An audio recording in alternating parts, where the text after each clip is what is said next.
കളിമൺ ശില്പങ്ങളുടെയും കരകൗശല വിദ്യയുടെയും പുത്തൻ സാധ്യതകൾ തേടി ചീമേനി ചെമ്പ്രകാനത്ത് ടെറോക്കോട്ട ഗ്രാമീണ വിഷ്വൽ ആർട്ട് കേന്ദ്രം പ്രവർത്തനം ആരംഭിച്ചു. സംസ്ഥാന സാംസ്കാരിക വകുപ്പിന്റെ അംഗീകാരത്തോടും സാമ്പത്തിക സഹായത്തോടും കൂടിയാണ് കേന്ദ്രം പ്രവർത്തിക്കുക.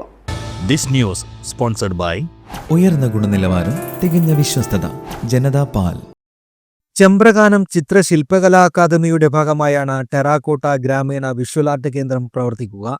ചരിത്രാതീത കാലഘട്ടത്തിലെ പാത്രങ്ങൾ, ആയുധങ്ങൾ എന്നിവയുടെ പുനർനിർമ്മാണത്തിന് പുറമെ ആധുനിക ശില്പകലകളിലും ഇവിടെ പരിശീലനം നൽകും. തിരഞ്ഞെടുക്കപ്പെട്ട 16 വിദ്യാർത്ഥികൾക്കാണ് ആദ്യഘട്ടത്തിൽ പ്രവേശനം നൽകിയിരിക്കുന്നത്. ഇവർക്ക് മാസം 15,000 രൂപ സ്റ്റൈഫൻഡ് നൽകും. കയ്യൂർ ചീമേനി ഗ്രാമപഞ്ചായത്ത് പ്രസിഡന്റ് MPV ജാനകി കേന്ദ്രത്തിന്റെ ഉദ്ഘാടനം നിർവഹിച്ചു.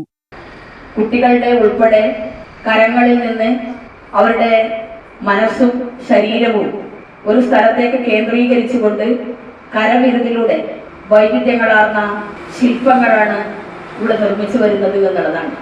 കുട്ടികളെ പഠിപ്പിക്കുന്നതോടൊപ്പം മണ്ണിലൂടെ ഉണ്ടാക്കുന്ന ഉൽപ്പന്നങ്ങളാണ്.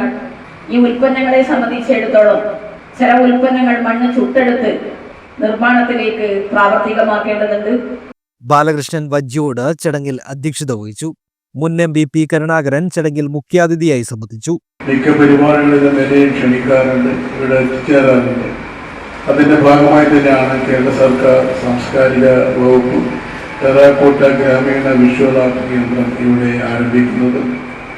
16 കലാകാരന്മാരാണ് ഇതിൽ പങ്കെടുക്കുന്നത്. കുട്ടികളുടേത് വേറെയാണ് ചിത്രകല പരിപാടി.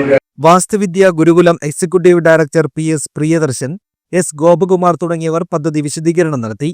Cheemeni inspector MV Sreedas, artist Raveendran Thrikkaripur, VP Adarsh തുടങ്ങിയവർ സംസാരിച്ചു. M പവിത്രൻ സ്വാഗതം പറഞ്ഞു.